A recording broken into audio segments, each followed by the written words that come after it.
TDP జాతీయ ప్రధాన కార్యదర్శి నారా లోకేష్ మంగళగిరి నియోజకవర్గంలో ఎన్నికల ప్రచారం కొనసాగిస్తున్నారు. ఇవాళ ఆయన రచ్చబండ కార్యక్రమం నిర్వహించారు.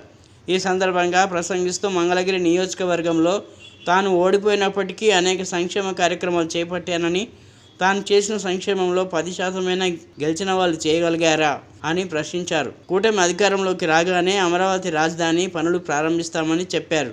2019 నుంచి అమరావతి పనులు కొనసాగించి ఉంటే 1,00,000 మందికి ఉపాధి అవకాశాలు లభించి ఉండేవని నారా లోకేష్ పేర్కొన్నారు. 2014లో అమరావతికి జగన్ సంపూర్ణ మద్దతు తెలిపారని, కానీ అధికారంలోకి వచ్చాక 3 రాజధానులు అంటూ 3 ముక్కలాట ఆడారని విమర్శించారు.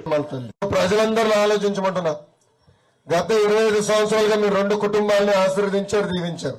వచ్చారు కమలా గారు ఎమ్మెల్యే గారు చేశారు.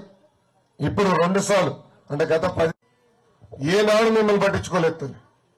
ఓడిపోయినా మీ లోకేష్ మిమ్మల్ని గుండెల్లో పెట్టుకుని కాపాడుకునే కోసం నేను పనిచేస్తుంటాను.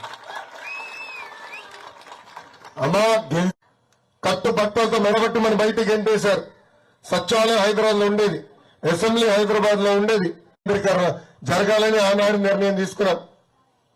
ఆనాటి ప్రతిపక్ష నేత ఈనాటి ముఖ్యమంత్రి గారు జగన్మోహన్ రెడ్డి గారు శాసనసభ సాక్షిగా ఇప్పటికీ చిన్న రాష్ట్రం అయ్యాం, ప్రాంతీయ విద్వేషాలు రెచ్చగొట్టడానికి నేను సిద్ధంగా లేను, అందుకే అమరావతికి సంపూర్ణ మద్దతు తెలుపుతున్నానని చెప్పాడు తల్లి. ముఖ్యమంత్రి ఆనాటి ముఖ్యమంత్రి ఇప్పుడు ప్రతిపక్ష నేత చంద్రబాబు నాయుడు గారు కూడా అమరావతి రాజధాని అన్నారు. ప్రధానమంత్రి నరేంద్ర మోడీ గారు ఇక్కడ వచ్చి శంకుస్థాపన కూడా చేశారు. రైతుల మేరు దాదాపు 33,000 ఎకరాల భూములు 5 కోట్ల ఆంధ్రుల కోసం ఇచ్చారు తల్లి. ఆనాడు ఆల రామకృష్ణారెడ్డి గారు ఏం చెప్పారు తల్లి? జగన్మోహన్ రెడ్డి గారిని ఒప్పిస్తా, నేను బతిమలాడతా, రాజధాని ఇక్కడి నుంచి పోకుండా చేస్తానన్నాడు తల్లి. కానీ కరెక్ట్ గా 2019లో వైకాపా ప్రభుత్వం వచ్చిన తర్వాత 3 ముక్కలు ఆటలు ఆడుతూ మొదలు పెట్టారు తల్లి. ఒక రాజధాని కట్టలేను, 3 రాజధానులు కడతాడంట తల్లి. కర్నూలులో ఒక వేయలేదు. అమరావతిని సర్వనాశనం చేశారు. విశాఖపట్నంలో ఒక్క అభివృద్ధి కార్యక్రమం కూడా వీళ్ళు చేయలేదు తల్లి. అమ్మా 3 ముక్కల బిల్లకి మొదటి ఓటు వేసిన వ్యక్తి ఎవరో తెలుసా? మన శాసనసభ్యుడు కరకట్ట కమలాసన్ ఆళ్ల రామకృష్ణారెడ్డి గారు తల్లి. ఆయన వేశారు. అమ్మా ఆనాడు అమరావతికి పక్క నియోజకవర్గాల నుంచి కొంతమంది తోలుకొని వస్తుంటే ఇక్కడున్న దళిత రైతులు అడ్డం పడ్డారు. ఆనాడు మీరే తిరుగుబాటు చేశారు.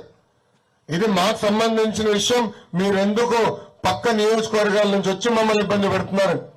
ఆనాడు ఏం చేశారు తల్లి? మాదిగా సోదరులపైన SC ST కేసు పెట్టి సంఖ్యలేసి జైలుకి పంపించారు జగన్మోహన్ రెడ్డి గారు. ఆనాడు మనకు అండగా నిలబడింది మీ లోకేష్ తల్లి. ఆ రైతుల్ని బయటికి తీసుకొచ్చి వాళ్ళకి ఎలాంటి ఇబ్బంది లేకుండా చేసింది తెలుగుదేశం పార్టీ. దయచేసి ఇది మా మాదిగ సోదరులు కూడా గుర్తు పెట్టుకోవాలని ఈ సభాముఖంగా కోరుతున్నా. అమ్మా ఈరోజు ఏ మొహం పెట్టుకుని కరకట్టకు అమ్మలాల్సిన ఒక చెల్లమ్మని తొడుకుని వచ్చి మన ఓట్లు అడుగుతారు? వాళ్ళు మన నియోజకవర్గం చేసిందేంటి? మన గ్రామంలో అనేక సమస్యలు ఉన్నాయి. నేను యోగలం పాదయాత్ర చేసే వల్ల ఇక్కడ తిరిగా. డ్రైనేజ్ గురించి మీరు చెప్పారు. మన ఇంటి నీరెళ్ళి వేరే ఇంటి ముందర ఆగుతుంది. దానివల్ల పొద్దున్న వాళ్ళకి మనకి గొడవ.